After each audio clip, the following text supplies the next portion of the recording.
hasard a flirté avec l'ironie pour créer un tourment qui perturbe les enfants que nous sommes. J'avoue que j'étais arnaqué par la culture Disney.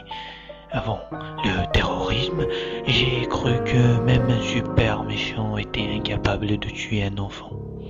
Simplement de le ligoter avant que ce dernier s'échappe et met en ruine ses plans diaboliques faits par des vilains qui veulent contrôler le monde.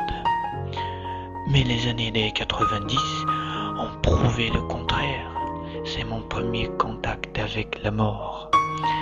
Mais je voulais toujours croire à mon immortalité.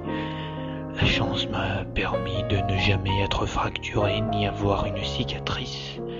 Mais elle tourne bien souvent la chance pour nous mettre face à notre condition de mortel. Heureusement que j'ai des moments où je crois à l'au-delà. Je crois sans honte, sans folie, sans foi.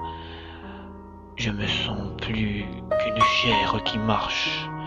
Je sens que je suis en intimité avec le Créateur. Plus que ça, même si on nie, le gamin a créé Dieu à son image. Un vieux barbu, tout en blanc immaculé, qui nous dit ce qui est bien, ce qui n'est pas bien. Et dans ce fantasme, je rallie la fiction romanesque à la théologie. J'imagine voyager à l'époque des premières conquêtes de l'islam, brandissant mon sabre contre les Romains, être bon avec les vaincus et sans pitié avec les hypocrites. À cet âge, je ne sais pas si j'étais plus raisonnable ou plus faux que je ne le suis maintenant. Dire que fil des années, j'ai perdu la foi. Je ne crois pas. Je m'estime avoir une certaine destinée. Je ne sais pas ce que je dois accomplir. Peut-être construire une famille, comme tous les prophètes. J'aurais aimé l'être, un messager. Ils en savent des choses, ces hommes, car on dirait que Dieu me lançait des défis à chaque période de ma vie.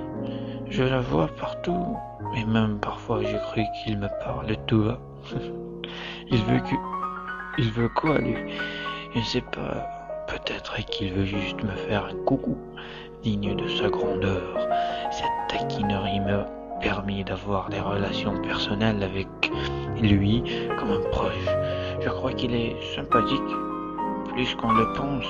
Même le diable aurait peur de sa proximité avec lui. Avec le diable, on a des relations plus claires, hein? Il me faut à chaque fois dans la merde et il rigole. C'est un vrai gosse, je le considère ainsi.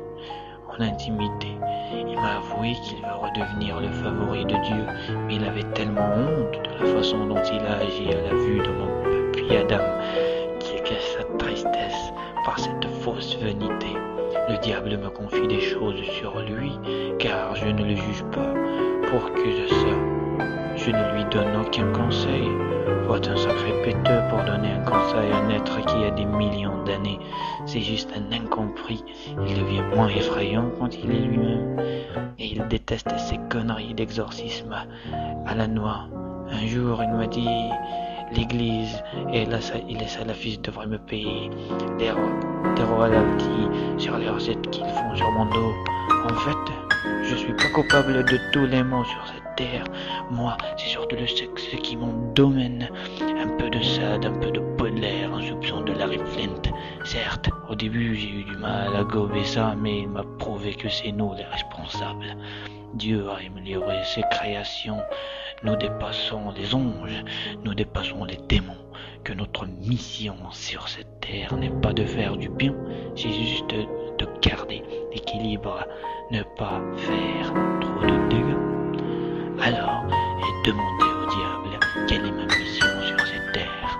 Il m'a répondu, essaie de ne pas trop jouer à mon jeu, être un ange, pas si idiot que ça. C'est pas que Dieu aime les humains, ils sont des diables et veulent devenir des anges. Leur lutte contre leur nature a fait leur grandeur.